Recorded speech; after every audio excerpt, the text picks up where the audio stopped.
여러분, 사순절이라 그러면 무엇이 제일 먼저 기억이 나십니까? 여러분들의 신앙 연조에 따라서 이런저런 모양으로 사순절기에 떠오르는 그런 생각들이 있을 것입니다. 사순절기라는 것은 예수님께서 십자가를 지시기 전 40일, 그것도 그 40일 중에서 주일은 빼고 40일을 계산해 가지고 사순절기 이렇게 이제 이야기를 합니다. 그런데 최근에 일부 사람들이 사순절기는 성경적이지 않다 해 가지고 사순절기를 지키지 않는 운동을 하기 시작을 했습니다.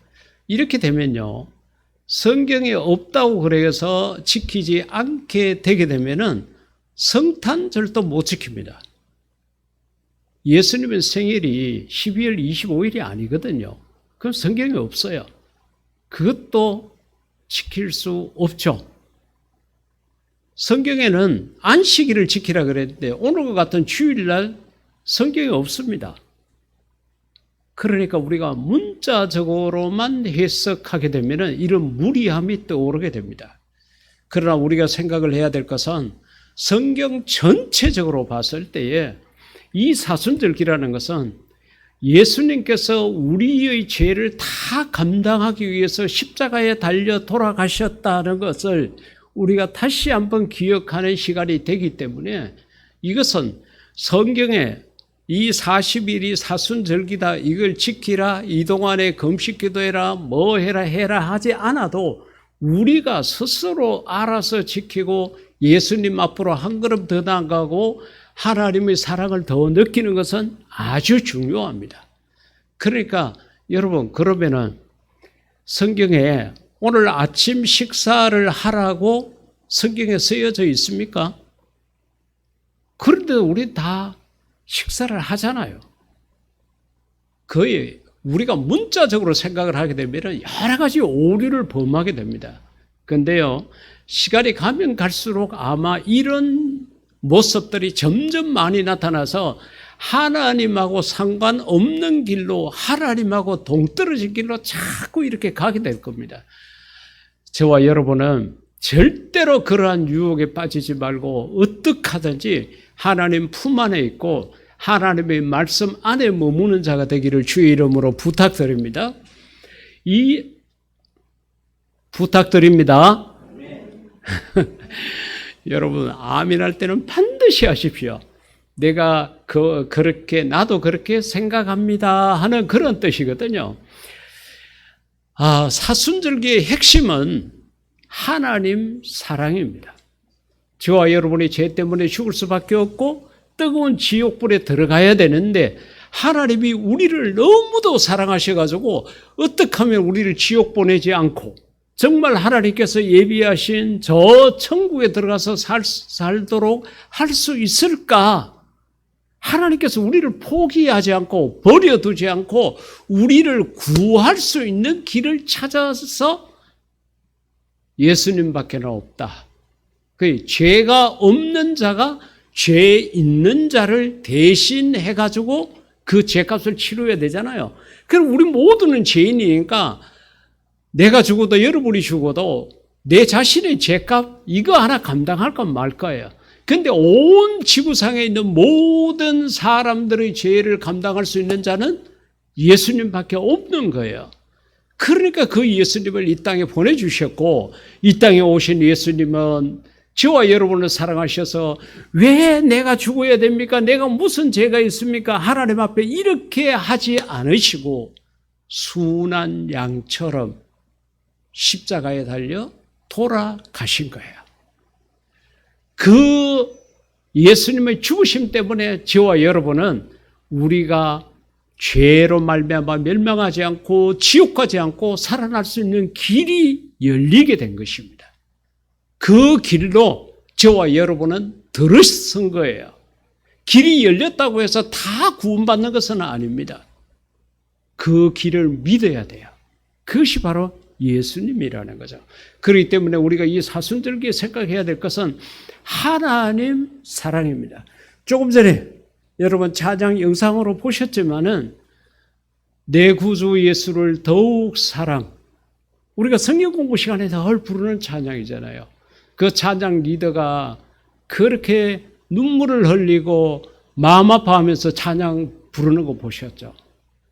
정말로 그 사랑 생각하면은 우리가 내 목숨을 다 드려도 아까울 것이 없고 그래도 더 사랑하는 게 아니에요.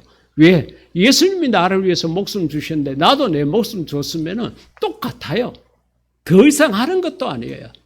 그런데 우리는 이 하나님 사랑을 제대로 느끼지 못하니까 하나님 앞에 일주일에 1시간 예배 드리는 것도 아까워서 못하고 바빠서 못하고 내 일이 분주하고요. 하나님 앞에 헌금 드리는 것은 더 힘들고요.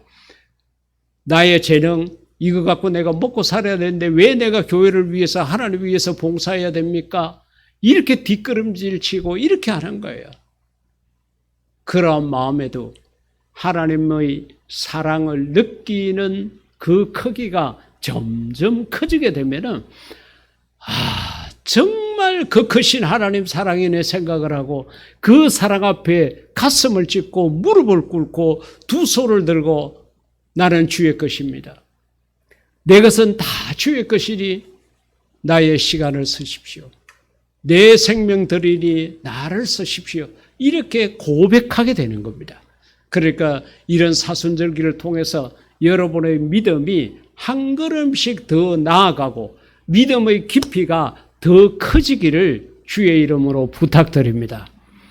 자, 오늘 이 말씀 속에서 우리는 예수님이 얼마나 그 제자들을 사랑했는가 하는 것을 살펴볼 수 있는 대목이 있습니다. 오늘 이 본문에 나타나 있는 요한복음 14장에 나타나 있는 이 상황은 이제 예수님께서 십자가에 달려 돌아가실 시간이 얼마 남지 않았어요. 다시 말하면 예수님께서 십자가를 지신 요일이 금요일입니다. 그리고 사형장으로 가신 그 시간이 아침 9시라고 그럽니다. 십자가에 달려서 완전히 목숨이 끊긴 시간이 오후 3시라 그러거든요. 그런데 오늘 이 본문 속에 나타나 있는 이것은 목요일 저녁 식사 시간이에요. 목요일 저녁 식사. 그러면은 이 식사가 끝나고 난 다음에 결국 예수님은 붙잡혀 가서 밤새도록 채찍질 당하시고 고통을 당하시고 신문을 받으시고 이렇게 해가지고 이제 십자가를 지고 골고다 언덕으로 올라가시게 되거든요. 그러니까 죽음의 시간이 얼마 남지 않았습니다. 그리고 우리들처럼 앞에 일을 모르는 게 아니라 예수님은 그걸 다 알고 계십니다. 내가 붙잡혀 가게 되고 고난을 당하게 된다는 거 다 알고 계시는데 여러분 이러한 마음을 가지고 있는 이 촉박한 시간에 예수님께서 제자들과 함께 식사할 시간을 가졌다는 것에 우리가 관심을 가져야 합니다. 예수님이 배가 고파서 그런 건 아니죠. 3년 동안 자기 자신을 믿고 따랐던 이 제자들, 물론 이제 몇 시간 지나지 않아가지고 요한을 제외하고는 전부 다 이 제자들이 다 배반의 길로 돌았습니다. 가룟 유다는 벌써 이 본문에서 예수님을 팔려는 마음을 갖게 되고 베드로는 3번이나 예수님을 부인하게 되고 나머지 제자들은 다 도망가 버립니다. 요한 하나만 십자가 현장에 남게 되거든요. 그것을 예수님이 다 알고 계십니다. 그러면은 둘러 앉아가지고 같이 저녁 식사를 할 때 저놈은 배반할 놈, 저놈은 도망갈 놈 흔히 다 알잖아요. 얼마나 미운 놈들이에요. 그런데도 예수님께서는 이들과 식탁을 같이 했습니다. 식사 자리를 같이 한 거예요. 그래서 예수님의 공생애를 이렇게 사복음서 속에서 보게 되면요. 예수님께서 때로는 4,000명, 때로는 5,000명을 먹이시기도 하고요. 또 예수님께서 그 베다니에 있는 나사로의 집에 들어가서 음식을 드시기도 하고 이방인의 집에 초대받았을 때도 가서 음식을 드시고 이 죽기 몇 시간 전에도 제자들에게 같이 식탁을 같이 하는 이런 모습을 보고 저는 저 나름대로 예수님의 목회가 식탁 목회다. 그렇게 내 마음속에 결정하고 있습니다. 그래서 저도 내 주머니 사정이 허락하는 한 최대한 성도들과 같이 식사하려고 굉장히 노력을 합니다. 왜? 예수님께서 보니까 그렇게 하신 거예요. 때로는 우리 교회에 있다가 우리 교회를 떠나겠다고 저한테 미리 말씀하시면요, 제가 같이 식사 자리를 만듭니다. 그동안 우리 교회 계시면서 여러 가지로 수고 많이 하셨습니다. 감사의 인사도 전하고요. 우리 교회를 떠나더라도 하나님은 떠나지 마십시오. 제가 그렇게 부탁을 해요. 떠나는 이유가 여러 가지가 있습니다. 목사가 싫어서 떠나는 것 같으면은 저한테 말 안 하고 그냥 가겠죠. 야, 어느 집사가 싫고, 어느 장로가 싫고, 누가 뭐 어떻고, 뭐 교회가 뭐 이렇고 저렇고, 교회를 욕하고, 교인들을 욕하면서 그냥 다 떠나갑니다. 하여튼, 그 이야기를 듣는 저도 기분이 안 좋지만은, 그러나 제가 식사 자리를 만듭니다. 만드는데 안 오면 할 수 없고요. 여러분, 성도 여러분들 간에도 최대한 음식을 나누고 같이 지내는 시간들을 많이 가지십시오. 교제의 시간을 많이 가지라는 겁니다. 그래서 교회 공동체가 가져야 될 것 중에 하나가 코인오니아라고 그러는데 교제입니다. 교제 중에 가장 좋은 교제가 식탁 교제입니다. 오늘 우리 이두성 권사님께서 우리 교인들을 위해서 이렇게 나물, 콩나물, 비빔밥 할 수 있는 나물들을 많이 준비해 오셨다 그러는데 제가 그 이야기를 듣고 얼마나 감사했는지 모릅니다. 여러분, 우리 성도들, 가족들이 그렇게 많지 않잖아요. 마음만 먹으면은, 내가 조금만 정성을 들이면은 우리가 점심시간에 먹을 수 있는 그러한 양들을 준비할 수 있습니다. 여러분의 결혼 기념일이 있습니까? 여러분의 생일이 있습니까? 기쁘고 즐겁고 감사한 일들이 있습니까? 여러분, 그 여러분의 이름으로 성도들을 대접하십시오. 그렇게 되면 그 복이 결국은 여러분에게로 다 돌아가게 됩니다. 예수님께서 십자가를 지시기 몇 시간 남지 않았는데 그것을 알고 계시면서도 이 제자들을 다 불러 모았습니다. 그래서 같이 식사 자리를 만든 거예요. 그 이제 빙 둘러 앉아가지고 이렇게 식사를 하는데 그 식사가 주식이 빵입니다. 그리고 그 빵만 먹으면 입이 텁텁하니까 포도주가 있습니다. 그래서 빵, 우리처럼 식빵처럼 이렇게 둥글게 빵을 만들어가지고 자기가 먹을 만큼 떼어가지고 그 빵을 포도주에 찍어가지고 먹는 거예요. 우리가 성찬식 할 때 모습하고 비슷합니다. 그래서 우리 교회 성찬식은 이 양식을 따라서 그렇게 하고 있습니다. 예수님께서 빵을 들어서 기도하시고 예수님이 떼가지고 양 옆에 있는 제자들에게 주게 되면은 각자 자기가 먹을 만큼 떼고 옆 사람에게로 이렇게 주게 됩니다. 포도주도 마찬가지입니다. 예수님께서 그 포도주를 들고 축복 기도하시고 난 다음에 또 옆에 사람들에게 이렇게 나누어 줍니다. 그때는 예수님 시대는 경상도 말로 바가지락 해야 되나요? 냄비 같은 큰 데다가 포도주를 담고 그 포도주를 떠먹을 수 있는 조그마한 박, 그걸 갖고 떠서 자기가 먹을 만큼 먹고 또 옆에 사람에게 이렇게 주고 합니다. 그러니까 이런 식사 시간에 조심해야 될 게 뭔가 하면은 자기가 자기 배만 불리겠다고 많이 떼어서 먹게 되면은 뒤에 사람은 없는 거예요. 그래 상대방을 배려하는 마음, 생각하는 마음 이런 것들이 있어야만 이 식탁 교제가 아름답게 되는 것입니다. 그런데 오늘 본문 21, 2절 가운데 보면은 그런 식사 과정 속에서 예수님께서 내가 진실로 그러니까 여러분 예수님께서 하신 말씀은 그냥 대충 진실로라는 말을 사용하지 않고 그냥 말씀을 하신 것들이 제일 많습니다. 그리고 이것이 좀 중요하다 생각하면은 내가 진실로 너희에게 이르노니 진실로라는 말씀을 한 번 하셨습니다.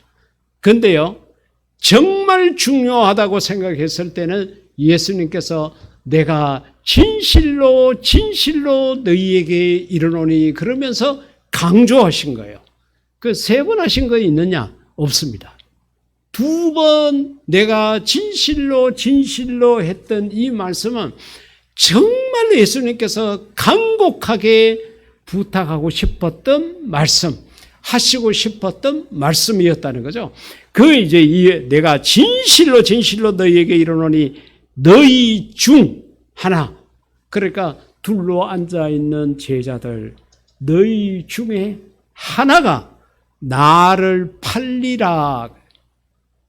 충격적인 말씀이죠. 예수님의 제자인데, 예수님의 제자가 이 12제자만 있은 게 아니고요, 50문도가 있고 300명이 있고 500명까지 있었습니다. 근데 이 12제자는 핵심 중에 핵심입니다. 근데 이 제자 중에 하나라고 그러니까 엄청난 충격입니다. 이게 뭐 한 300명, 500명 되는 제자 중에 하나라 그러면은 별거 아니죠. 근데 인너서클 가운데 정말로 핵심적인 인물 그 가운데 하나가 나를 그냥 배반한다고가 아니고 판다고 그랬으니까 아주 충격적인 말씀을 하신 거예요. 자, 그렇다 그러면은 우리가 아는 대로 이 예수님을 파는 인물이 가룟 유다잖아요. 그러면 가룟 유다가 마음속에 아이고 우리 주님이 다 알고 계시네. 알고 계시고 이렇게 공개적으로 또 말씀하셨으니까 내가 사실대로 다 말씀드려야 되겠다 해가지고 본인이 일어서서 이야기를 하든지 앉아서 이야기하든지 사실 내가 예수님을 팔려고 하는 마음을 먹었다. 내가 정말 잘못했다. 일순간적으로 돈에 눈이 어두워가지고 내가 예수님을 팔려고 했다. 정말 선생님, 제가 잘못했습니다. 이렇게 이야기를 하는 게 정상적이잖아요. 이미 다 들켰는데. 그럼에도 불구하고 가룟 유다는 사과하지 않습니다. 여기서 회개하지 않습니다. 예수님께서 처음부터 너다 이렇게 말씀하시지 않고 간접적으로 너희 중 한 사람 이렇게 말씀하신 것은 그의 자존심을 생각해 줬다고도 말할 수 있겠죠. 네가 알아가지고 스스로 이야기해라. 내가 처음부터 너라고 그렇게 하면 너 꼴이 어떻게 되겠느냐. 아마 이런 마음도 계셨겠죠. 스스로 손들고 나오기를 기다리는 마음이 예수님에게 있었다는 거예요. 그래서 너희 중에 하나라고 이같이 이야기를 했습니다. 간접적으로 예수님께서 그가 회개하고 돌아오기를 원하고 계신 그런 모습을 우리가 볼 수가 있습니다. 우리 장로님의 기도 속에도 지진과 재난, 전쟁에 관한 그러한 내용이 들어있었습니다마는 절대로 우리 예수 믿는 사람들은 저런 것을 그냥 넘기면 안 됩니다. 하나님께서 이 땅에 우리에게 보내는 신호가 무엇인지를 깨달아야 돼요. 마태복음 24장, 25장, 26장 종말에 대한 것들을 쭉 읽어보면서 아, 이게 정말로 마지막 때를 향해서 가는 거구나. 그러면은 내가 어떻게 살아야 되겠구나. 이걸 깨닫는 자가 참된 신자입니다. 이 부분에 대해서도 막 어떤 목사들이 막 입에 거품을 물고 또 이런 전쟁이 일어났다고 또 이런 재난이 일어났다고 말세라고 이야기하면 안 된다고 막 미국에 있는 어느 목사도 그러고요. 막 난리가 나고 그럽니다. 아닙니다. 하나님의 말씀은 예나 지금이나 변함이 없습니다. 또 꼭 믿음이 없는 사람들은 그런 걸 유튜브로 보고 뭐 보고서 이게 뭐 잘못됐니 어쩌니 그와 같이 이야기를 하는데 저는 내 신앙 양심을 걸고 분명히 이야기합니다. 이것은 하나님께서 우리들에게 간접적으로 우리로 하여금 깨어 있기를 원하는 그런 신호입니다. 절대로 그냥 있지 마십시오. 하나님 말씀 앞으로 바짝 다가오십시오. 시간이 가면 갈수록 많은 사람들이 하나님을 떠날 것입니다. 말씀에 등을 돌릴 것입니다. 그런 무리에 섞이지 마십시오. 어떻게 하든지 하나님 말씀 안에 있으십시오. 말씀에 뭐라고 했는지 보십시오. 이렇게 간접적인 기회를 줬지만은 가룟 유다는 자기가 손들고 나서지 않았습니다. 그러니까 이제 예수님께서 아이고 막 저놈의 인간 그냥 저렇게 해서 망하도록 내버려 두자 이렇게 생각하지 아니하시고 그래도 3년 동안 자기를 믿고 따랐던 믿은 게 아니겠죠. 믿음은 사실 없었던 것 같아요. 이 가룟 유다의 이 모습을 보면은 하여튼 어떻게 됐든 간에 3년 동안 같이 그렇게 따라왔던 제자였기 때문에 예수님의 사랑은 그에게로 있었습니다. 그래서 결국은 이렇게 간접적으로 사랑을 나타냈지만은 손들고 나오지 않으니까 이제 예수님께서는 직접적으로 이야기를 하십니다. 그게 25절 이하에 있습니다. 그가 예수의 가슴에 그대로 의지하여 말하다. 이건 누굴 말하는가 하면요. 여러분 이 만찬, 최후의 만찬이라는 이 상황을 이해를 하셔야 이 말씀이 도대체 무슨 말씀인지 알 수가 있는데 예수님이 가운데 앉으시고 그 옆에 이제 제자들이 쭉 앉았는데 한쪽 옆에는 요한이 있었습니다. 요한은 예수님을 정말 사랑했던 자였고요. 예수님 역시도 사랑에 배고팠던 자입니다. 오죽했으면 나중에 부활하시고 난 다음에 자기를 배반했던 그 요한을 찾아가서 너가 나를 사랑하느냐고 3번이나 물었겠어요? 사실 예수님을 이용해 먹는 자는 많이 있었지만 예수님을 진실로 사랑하는 자는 요한과 같은 이만한 인물이 없었습니다. 그러니까 십자가에 달려서도 예수님의 어머니를 너의 어머니라고 이렇게 이야기할 만큼 요한과 예수님과의 이 사이에는 진한 사랑이 있었습니다.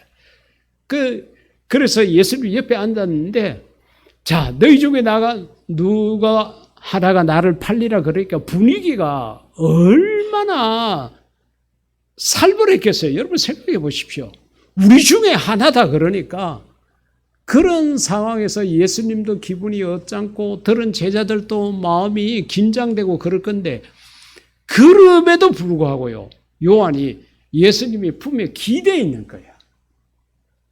기대어 있는 거야. 그러니까 베드로가 눈짓으로 야 누군지 물어봐. 베드로가 그렇게 이야기를 한 거예요. 그러니까 이제 이 요한이 예수님에게 물어보게 되는 과정이 여기 있습니다. 그가 요한이 예수의 가슴에 그대로 의지하여 말하되 가슴에 있으면서 주여 누구이니까 도대체 누굽니까? 아무도 자수하는 사람은 없고 분명히 예수님은 헛소리가 아니고 너희 중에 한 사람이라 그랬는데 궁금하고 거기에다가 베드로가 눈짓으로 누군지 물어봐라고 그러니까 요한이 물어봤습니다. 예수께서 대답하시되 내가 떡 한 조각을 적셔다 주는 자가 거니라. 아까 말씀드렸죠? 빵을 떼어가지고 포도주에 적셔가지고 먹을 수 있도록 하는 거예요. 그렇게 예수님께서 빵을 떼어서 포도주에 적셔가지고 주는 자가 거니라 하고서는 곧 한 조각을 적셔서 가룟 시몬의 아들 유다에게 주시니 가룟 유다에게 줬다는 거예요. 예수님께서 이름은 끝내 말씀하시지 않고 한 조각의 빵을 포도주에 찍어가지고 가룟 유다에게 줬다는 거예요. 예수님께서 주신 마지막 기회였습니다. 만약에 예수님의 마음속에 사랑이 없었다 그러면은 이렇게 안 했겠죠. 회개할까? 빨리 저놈은 망해야 된다. 나를 배신한 놈이다. 이렇게 해가지고 빨리 그가 죽기를 원하고 망하기를 원했지 간접적으로 너희 중에 한 사람이다. 이 말씀도 안 하셨을 거고 내가 주는 자가 거니라 이렇게도 말씀 안 하셨을 거예요. 예수님의 마음속에. 그래도 제자들을 아끼는 마음이 있으니까 지금이라도 회개해라. 너희 중에 한 사람이라 그러니까 아무도 그저 쳐다보기만 하고 자수를 안 하는데 이제는 내가 딱 지명을 해가지고 가르쳐 주신 거예요. 이것이 예수님의 사랑의 표시입니다. 우리가 세상을 살아가다가 예수님으로부터 늘 사랑만 받고 인정만 받고 존중만 받으면 얼마나 좋겠습니까? 예수님도 우리가 그렇게 되기를 원하고 우리도 그렇게 받기를 원하는데 우리가 순간순간 욕심에 무너져요. 그래서 말씀을 떠나고 주님을 등지고 하나님을 배반하고 내 마음대로 세상을 살아갈 때가 있습니다. 그때에 하나님께서 나를 사랑하지 않는다 그러면은 그냥 내버려둬요. 로마서 1, 2, 3장을 읽어보면은 내버려두사 하는 표현이 3번이나 나옵니다. 욕심 가운데 살도록 그냥 내버려두나. 왜? 어차피 지옥 갈 놈이니까 그냥 네 마음대로 살다가 그냥 가거라. 이런 식으로 포기하고 내버려두는데 우리 주님은 그게 아니라는 거예요. 지금은 제가 나를 팔지언정 그래도 나를 따랐던 자고 내가 사랑했던 자인데 제가 돌아서기를 원하는 마음에서 이와 같은 징계를 내릴 때가 있습니다. 그래서 사생자에게는 징계가 필요 없나니 하나님께서는 자기를 사랑하는 자를 부단히 징계한다고 그와 같이 이야기했습니다. 여러분, 우리가 하나님 말씀을 떠나 살고 하나님을 등지고 살아서 너무 멀리 가고 회개도 하지 않고 돌아오지도 않고 이렇게 될 때에 하나님께서 포기한 사람은 그냥 내버려둬요. 그러나 하나님이 사랑하는 자는 징계를 해서라도 때려서라도 돌아오도록 만든다는 거예요. 그러니까 그런 일을 당했을 때 하나님께서 나를 사랑하시는구나. 하나님께서 나를 오라고 사인을 보내고 계시는구나 생각을 하고 여러분 다른 생각 아무것도 하지 말고 두 손 들고 하나님 곁으로 오시기를 주의 이름으로 부탁드립니다. 때로는 믿음이 부족하고 이러한 사랑에 대한 이해가 부족하니까 하나님이 무슨 저주를 내리고 재앙을 내리고 지옥을 만들고 이런단 말인가 그러고 막 그렇게 날뛰는 사람들이 있는데 다 이단들입니다. 하나님 사랑을 모르니까 그같이 이야기하는 거예요. 그래서 가룟 유다에게 직접적으로 지적해 주시면서까지 바로 너다 이렇게 이야기를 한 거예요. 사랑이 없으면은 이런 주님의 행위가 없다는 겁니다. 그리고 우리 사순절이 느낄 수 있는 하나님의 사랑은 우리를 지키고 보호해 주신다는 것입니다. 바로 요한복음 18장 7절 이하에 있는 말씀 가운데 보면은 자, 이에 다시 누구를 찾느냐고 물으신데 그랬는데 다시 말하면은 예수님께서 이제 이 최후의 만찬을 마치시고 감람산이라는 곳이 있습니다. 감람나무가 많이 있습니다. 지금도 그곳에 가게 되면은 아마 이 감람나무는 예수님의 기도를 듣고 봤을 거라고 생각하는 아주 고목이 된 감람나무가 있어요. 힘이 없어가지고 쓰러지고 무너질 것 같으니까 세면으로 벽을 내가 옹벽을 쳐가지고 이렇게 1m 넘게 해가지고 이렇게 있고 그곳에는 수많은 감람나무들이 이렇게 있습니다. 그곳에 이렇게 가서 이제 기도를 하시게 되죠. 우리가 아는 대로 겟세마네 동산의 기도라고 말하지 않습니까? 그때에 가룟 유다가 로마 군인들과 함께 그 성에 횃불을 들고 찾아왔습니다. 그러니까 예수님을 잡으러 온 거죠. 근데 이 로마 군인들이 누가 예수님인지 모르잖아요. 근데 이제 가룟 유다는 예수님을 너무 잘 알고 있잖아요. 자, 그런 상황 속에서 이제 가룟 유다가 예수님에게 가서 입을 맞춥니다. 뺨에다가 입을 맞추는 그가 바로 예수라고 로마 군인들하고 군호를 짰다. 그렇게 사인을 미리 하고는 예수님에게 가서 안녕하십니까 하고는 그냥 말은 반가운 듯이 하면서 행위는 배반적인 행동을 한 거죠. 그렇게 해서 예수님의 입에 예수님의 얼굴에 입을 맞추게 되니까 로마 군인들이 저다, 저걸 잡자 이렇게 한 거예요. 그렇게 몰려들었을 때에 예수님께서 너희에게 내가 건이라 하였으니, 그러니까 너희 도대체 누구 찾으러 왔느냐 예수님 물어요. 그러니까 나사렛 예수를 찾으러 왔다. 그러니까 내가 그다. 예수님이 죽음 앞에 도망가지 않았습니다. 당할 환난이 있다고 등지지 않았습니다. 당당하게 내가 그다. 나를 잡아가라. 그렇게 하시면서 하신 말씀이 뭔가 하면은 나를 찾거든 이 사람들이 가는 것을 용납하라. 이 말은 뭔가 하면은 여기에 내 제자들이 있는데 너희들이 나를 잡으러 왔으니까 나 잡아가면 되잖아. 내 제자들이 가는 것을 막지 마라. 이들은 다 용납해라. 너희들 나를 잡으러 왔으니까 내가 나사렛 예수야. 나는 잡아가고 내 제자들의 길은 막지 마라.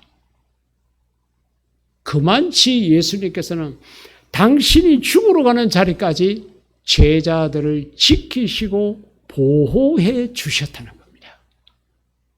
여러분, 이것이 하나님 사랑입니다. 사순절기 때 이런 성경 구절을 보면서 야, 정말 하나님 사랑이 그 크신 사랑이구나. 우리가 다시 한번 깨달아야 돼요. 뒤에 마가복음 2장 23절 가운데 보면은 예수님의 제자들이 안식일에 밀밭 사이로 이렇게 지나가다가 제자들이 이삭을 잘라가지고 손으로 비벼가지고 그걸 이제 털어서 이렇게 먹었습니다. 제가 자랄 때도 이런 모습이 참 많이 있었거든요.